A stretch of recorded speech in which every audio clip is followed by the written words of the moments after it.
Well, Mr. President, the policy is we adhere to the One China policy. But of course, the actions succeeding to that will be subject for discussion, Mr. President. And you do not agree with Japan? Mr. President, for now that is hypothetical, and it's yeah, correct. It's hypothetical, and that is the statement of Japan, Mr. President. Mr. President, Vietnam's policy of no military alliance has enabled it to develop an indigenous capability to produce military drones. Do you think the Philippines should forever rely on external military assistance or try to stand on our own?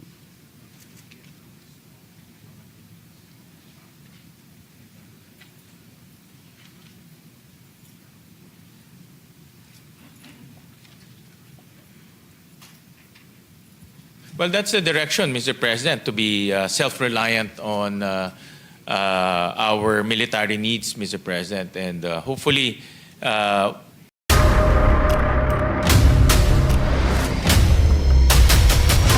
Bago tayo mag-umpisa, baka pwede nyong i-like ang video na to.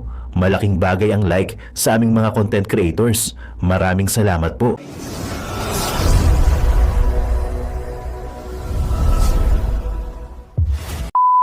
different aspects, no? Intelligence sharing, cybersecurity partnerships, as well as interoperability arrangements. We also purchase a large amount of our modernization from our allies, particularly Korea and the United States. But Mr. President, if we consider the Mutual Defense Treaty between the United States and the Philippines, a treaty which was signed in 1951, I don't think the United States is accomplishing its obligation under the treaty, more particularly Article 2. May I cite that particular provision, Mr. President? Article 2 of the Mutual Defense Treaty says that in order to more effectively achieve the objectives of this treaty, parties, meaning the U.S. and the Philippines, separately and jointly by self-help or mutual aid, will maintain and develop their individual and collective capacity to resist armed attack. Can we say, Mr. President, that at present the Philippines is capable of resisting armed attack?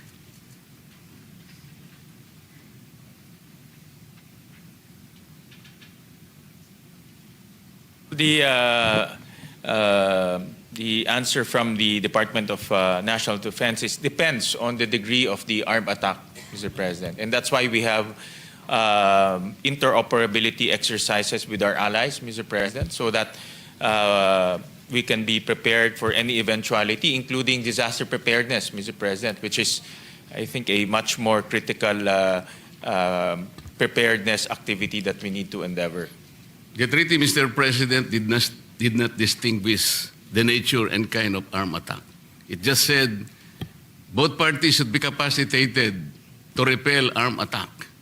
So the question is our country in a position to repel armed attack? Let's say from Vietnam.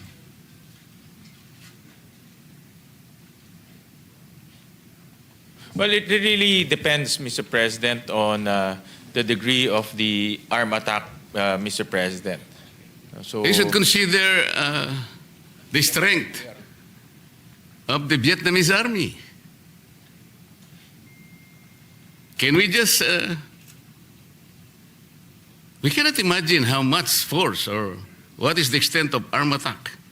These countries who may want to attack us will not tell us. Kaya nga, paano natin magagamit yung Article 2? Is it not proper for us to at least make ourselves capable of whatever attack? That should be the ideal objective. And the Mutual Defense Treaty should be able to accomplish this. This is the main objective. That's why I'm asking you, Mr. President. But Mr. President, one of the aim of the DND is to continue to modernize our capability, Mr. President.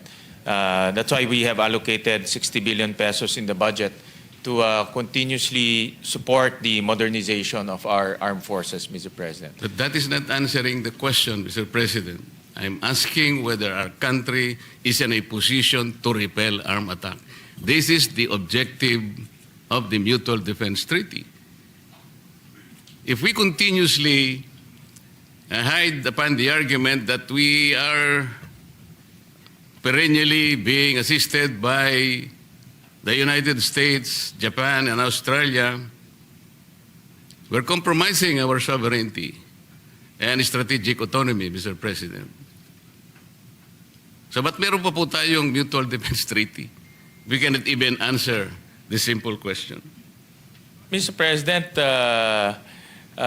with the present capability and the continuous upgrading of our military capability, the objective is to deter instances like what you have mentioned, Mr. President. You're saying, Mr. President, we are in a position to deter, for example, China from attacking us? Can we now deter China from attacking us?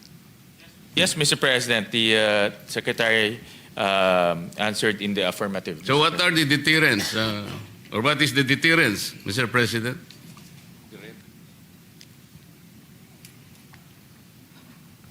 Well, Mr. President, as we have seen in the news that our troops are continuously training, continuously holding exercises with our allies.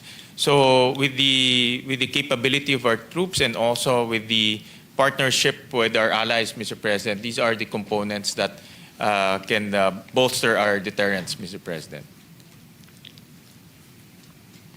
That is the only answer that you can provide, Mr. President. Mr. President, that is the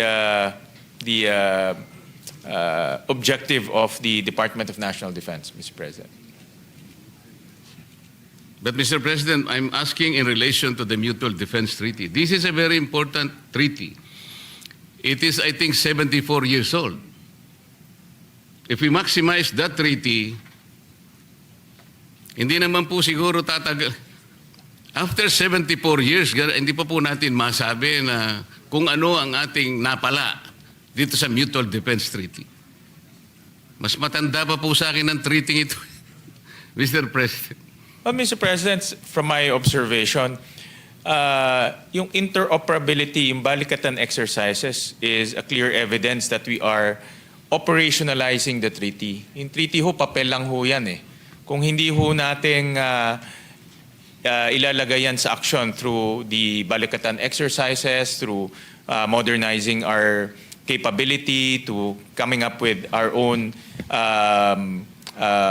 modernization program, hindi ho talaga magiging beneficial yung treaty na yan. So makikita naman ho natin na tuloy-tuloy po ang paglalaan po ng pondo sa ating AFP at tuloy-tuloy rin po nila ginagawa yung kanilang makakaya with the limited budget that we have. No? Sana ho mas malaki, but with the limited budget that we have, yung kanilang mga exercises para po makaresponde ho sila kung ano man ang pwedeng mangyari.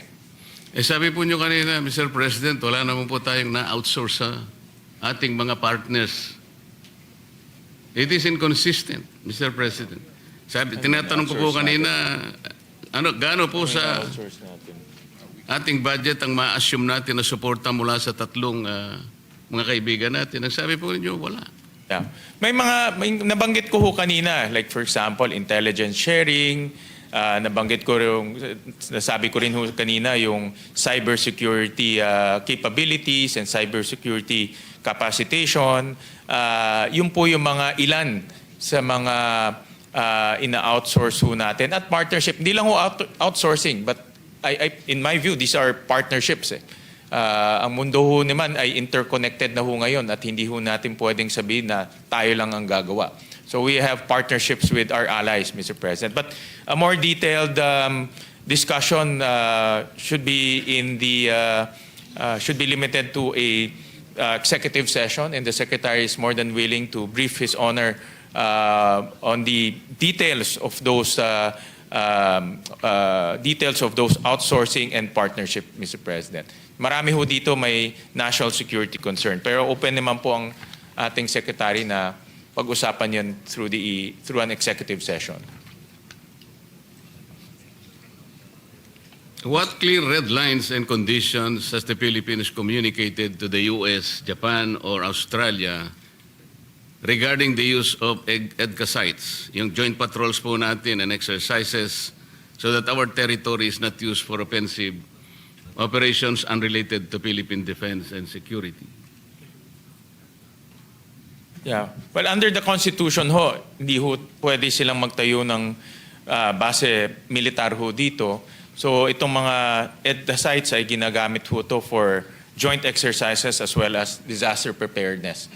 So ang may-ari po ng mga lupa ay tayo pa rin, ang Pilipinas pa rin. Ang nag-ooperate rin po ay tayo pa rin, ang Pilipinas pa rin. So wala ho silang responsibility sa pag-ooperate ho nun. Given the inclusion of EDCA, Mr. President, EDCA sites near Taiwan Strait and the WPS, what risk assessment has DND made that these facilities will not become targets in a possible US-China conflict, not our own making? Based on the reply of the good Secretary, their risk assessment is very low, Mr. President.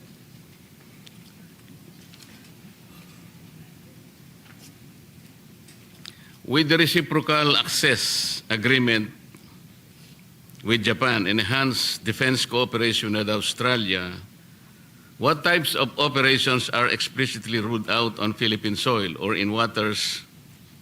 Example, preemptive strikes, offensive cyber operations, long-range missiles deployments. If you can please specify, Mr. President.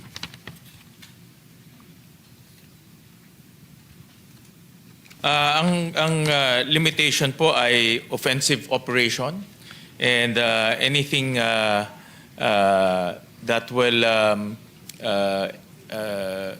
anything that will pertain to engagement in war, Mr. President, as an instrument of national policy, Mr. President. Mr. President, does the Department of National Defense agree that a decision of the Supreme Court interpreting and applying a provision of EDCA automatically becomes part of EDCA itself?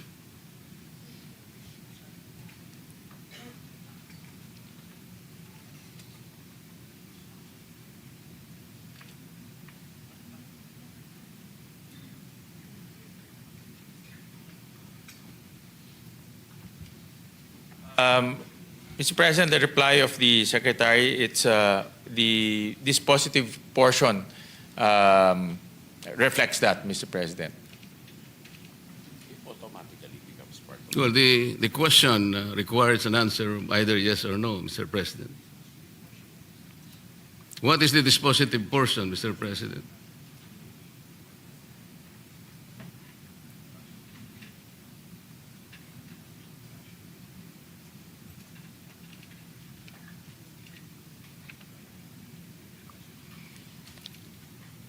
The reply of the Secretary, Mr. President, it's part of the ruling and it's part of the ratio decidendi, Mr. President.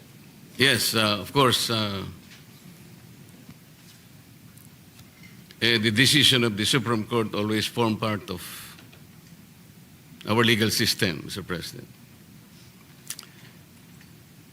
And we're referring to Ochoa, Sagisag versus Ochoa, Mr. President, where the Supreme Court interpreted Article 4 of EDCA regarding the unimpeded access of the U.S. to a military equipment, material, and supply that it has prepositioned in the Philippines. That is correct, Mr. President. Mr. President, if that is in the ruling, then that is correct, Mr. President. And therefore, Mr. President, you have to agree that such interpretation of the Supreme Court should automatically form part of EDCA, correct? Yes. And therefore, the DND has the legal mandate to implement that interpretation of the Supreme Court. Yes, Mr. President. That's correct. Ang sabi po kasi sa kasong ito, o decision na ito, Mr. President, it was interpreted, meaning Article 4 of EDCA, that the U.S. has unimpeded access only to those military equipment, materiel, and supplies that the Philippines has consented to be prepositioned on Philippine territory. Yes. So, Yeah. could the DND please detail how exactly it is implementing that decision of the Supreme Court, specifically what consent mechanism it is using? Is it the Mutual Defense Board or the Security Engagement Board?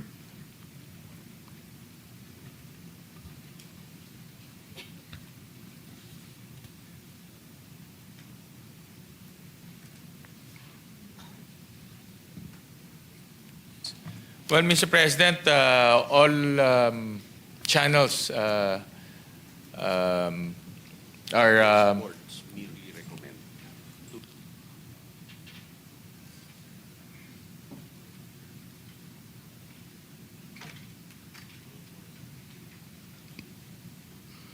I was informed, Mr. President, that the boards are merely recommends, and the secretaries of the DFA and the DND are the ones who approve it, Mr. President. When we say the boards, Mr. President, we're referring to MDB and the SEB.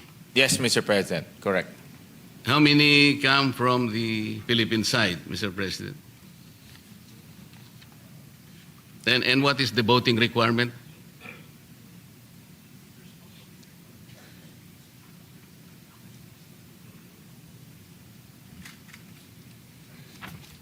It's 7-7, Mr. President, in the board. Has there been an instance, Mr. President, when the Philippines did not allow the U.S. to preposition a certain military equipment, materiel, or personnel? Well, Mr. President, the Secretary relayed that they're not at liberty to divulge that the answer to that, Mr. President. May we know the reason, Mr. President?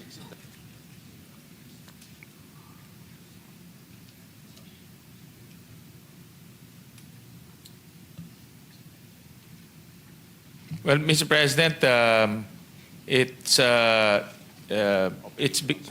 because it forms part of the Mutual Defense Treaty, and it's also part of the operational security, and the President needs to approve the release of that information, Mr. President.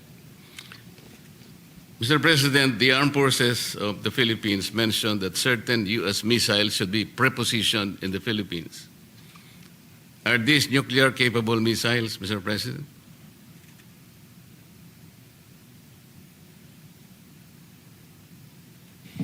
Mr. President, no, they're not. They're not nuclear missiles, Mr. President.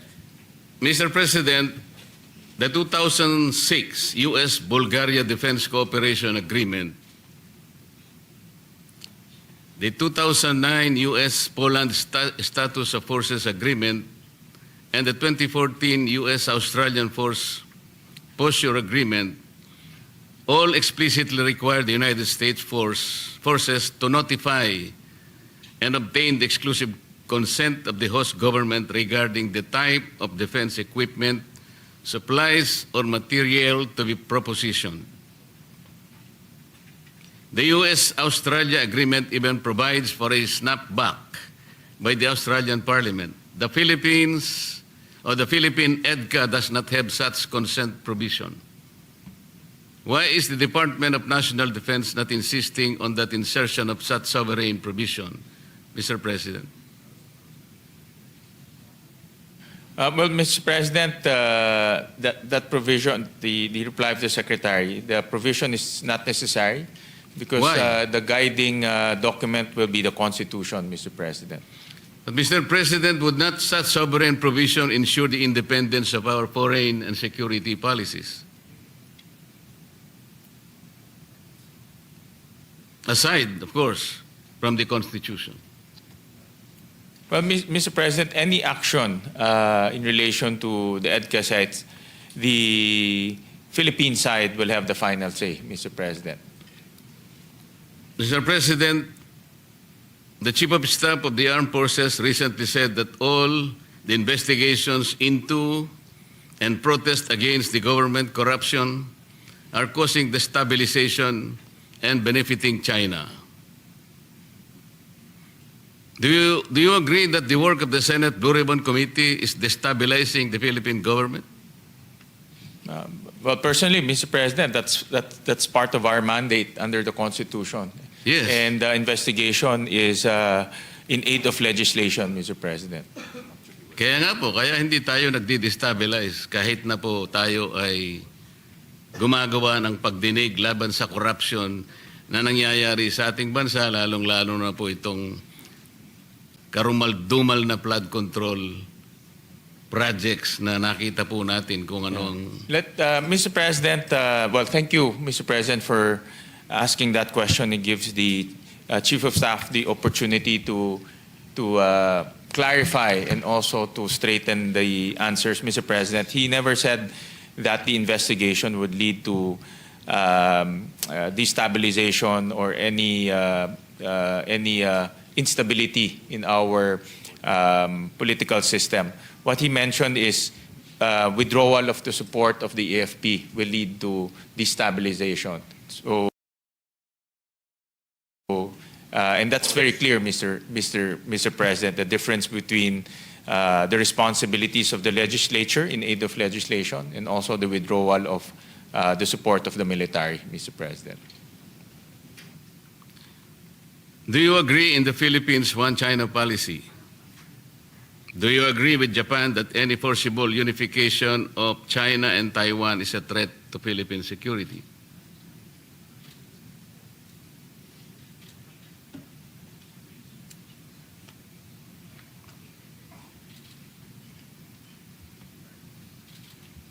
Well, Mr. President, the policy is we adhere to the one China policy.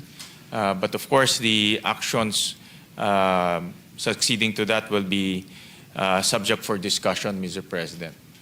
And you do not agree with Japan?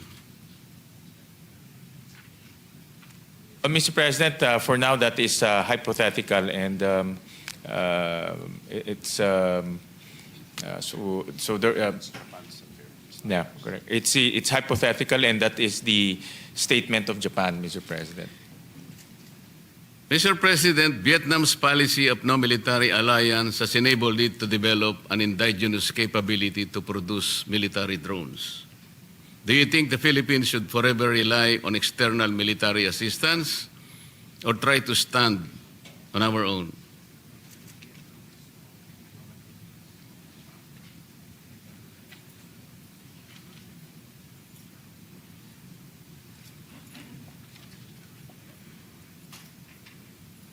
Well, that's the direction, Mr. President, to be self-reliant on our military needs, Mr. President. And hopefully, later on, we can invite investors to come here and build facilities that will manufacture drones and other military equipment, Mr. President. That's the aspiration, Mr. President. But only if conditions will provide in order for this opportunity to come in the near future. Mr. President, the proposal of the Department of National Defense is to amend the Self-Reliant Defense Posture Law. That will allow equity investments, Mr. President, in the Philippines so that we can attract defense manufacturers to come here to the Philippines. Like, for example, Korea is a big defense exporter and we can invite them to set up shop here, Mr. President. That is the direction. What lessons from the Russian-Ukraine war have our experts in the DND derive in relation to the need for indigenous military capability?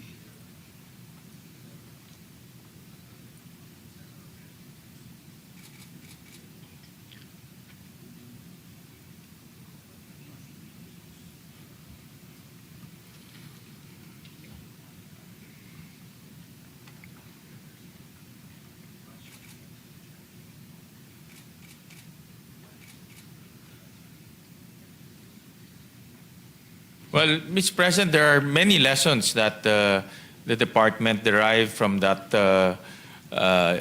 Russian-Ukraine war. One is the indigenous capability in manufacturing, Mr. President, and actually I've seen some documentaries that because of that war, the Ukraine defense manufacturing industry had a resurgence. They now produce virtually most of the things that they need to repel the Russian invasion. Number two is another lesson is no, you cannot rely on one country in terms of one country alone to on both sides, Mr. President, on defense support, Mr. President. So it's important to also have alliances with different like-minded nations, Mr. President. So what steps does the DND take, Mr. President, to build our indigenous military capability? And if so, which part of the budget that we now consider will be devoted to ensuring such indigenous capability?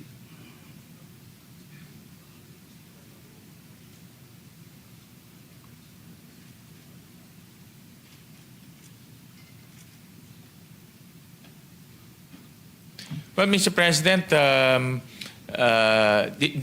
the aspiration is to produce our own technology, defense technology, Mr. President. But the department strongly recommends the amendment of the Self-Reliant Defense Posture Law so that the government can so the government can invest in research and development as well as the government can invest in defense manufacturing investments, Mr. President. So because of that law, there are limitations in terms of what government can do in defense manufacturing, Mr. President. I'd like to hear a better word, Mr. President, than aspiration. Parang aspiration, malayong-malayo pang mararating na. Can we use another term para kahit paano the vision. Hindi yung lilipad-lipad na... The vision. The actualization, Mr. President. Yun naman talaga ho ang gusto ho natin because it also creates jobs and technology transfer. But it's, as you know, no, the defense is also very complicated and the technology is not readily available. Yes, Mr. President, talagang yun ang aking gustong tunguhan kasi can you imagine the Mutual Defense Treaty is 74 years old? Kahit papaano nating kwentahin ito, Mr. President, talagang wala. Pasensya na kayo kung exasperated ako pero Mr. President, if you've seen the last 3 years, yung mga balikatan exercises had ramped up tremendously, Mr. President. And that's clear evidence that the Mutual Defense Treaty is doing its responsibility, Mr. President.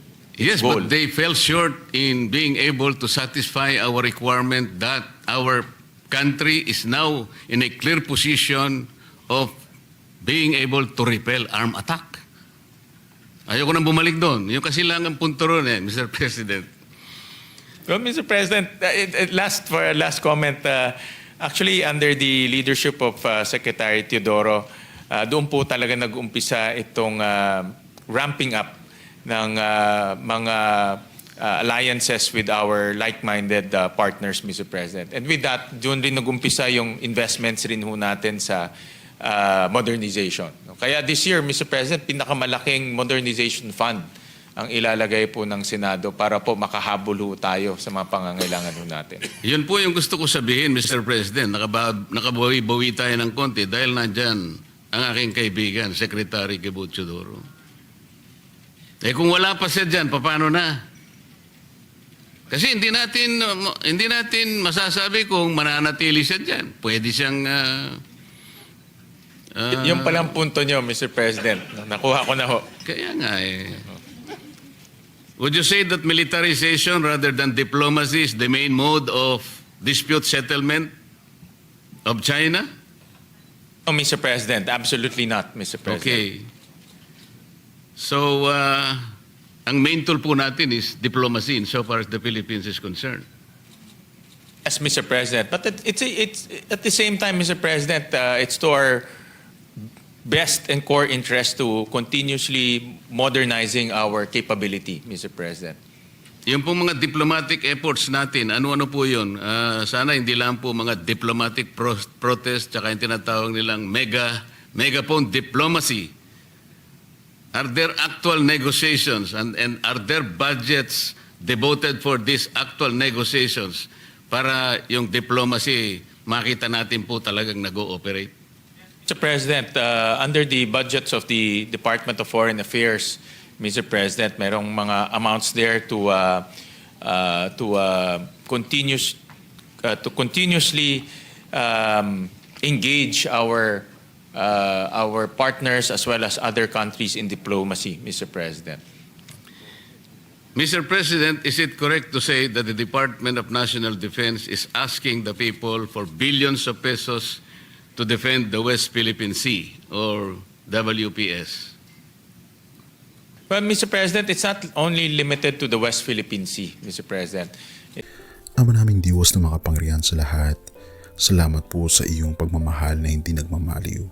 Sa gitna ng kaguluhan sa aming bansa, turuan niyo po kaming magtiwala sa iyong hustisya at hindi sa hustisya ng tao. Linisin niyo po ang aming mga puso at ituro niyo po ang tamang daan ng katotohanan at pag-ibig. Tulungan niyo po kaming maging ilaw sa gitna ng dilim at ipakita sa mundo na may pag-asa pa sa pangalan ng aming Panginoon Hesus. Salamat po sa pag-ibig po ninyo at salamat sa pagdinig ng aming mga panalangin at iligtas niyo po kami.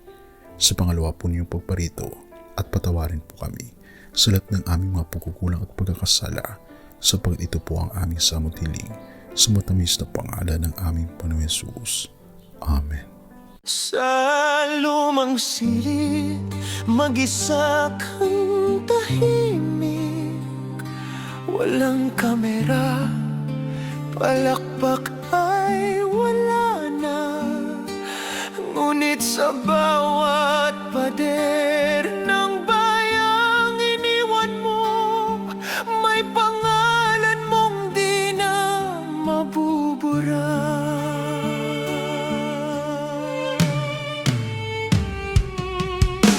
Minsan kang naging balikat ng mahihina, kalaban ng takot, kakampi ng masa.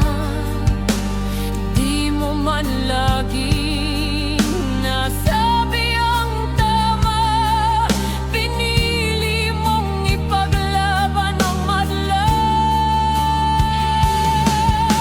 Hindi ka sakdal gaya naming lahat, pero tumindi ka nang walang pag-atras.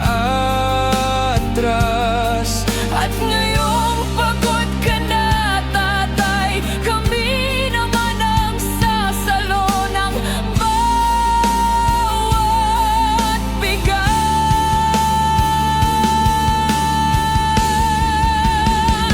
Hanggang sa dulo, ikaw ay mahal. Kahit papagod na ang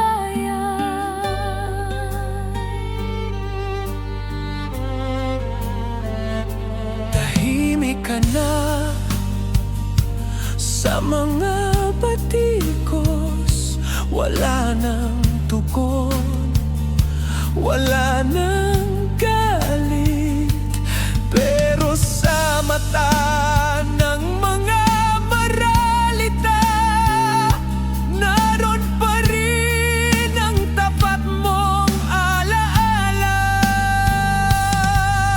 Marami mang di nakaintindi, marami pa rin ang di nakakalimot. At ngayong wala ka ng kapangyarihan, tatay, ang magtatanggol sa'yo ay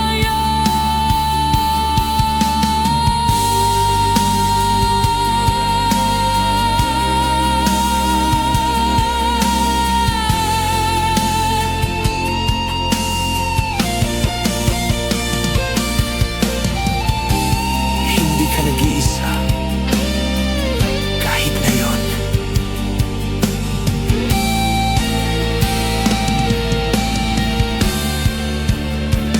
Hanggang sa dulo, tangan ka pa rin sa puso ng batang minsan mong pinakain.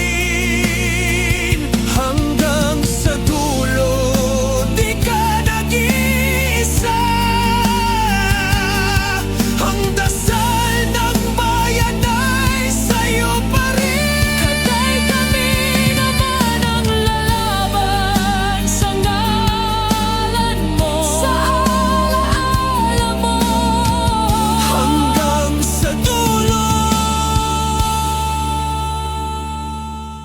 dalangin ka ng puso ng masa.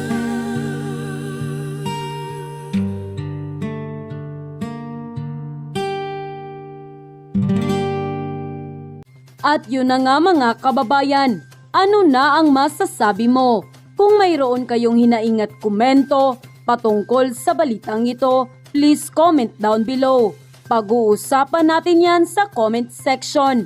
At kung nagustuhan nyo ang video, ay huwag kalimutang mag-like at i-share na din para mas marami pang makaalam at umabot ito sa marami sa ating mga kababayan. Maraming salamat po. Mabuti pa ang sardinas, may label. Eh tayo, wala. Oo nga pala. Nay, ito na yung bayad ko sa isa, ano? O, kunin mo yung isa. Isa muna, iyan, no? Tapos, isa pa, di ba? 4 dapat na sardinas, eh. O, yan. 3 na. Pang-4 na sardinas. O, okay na.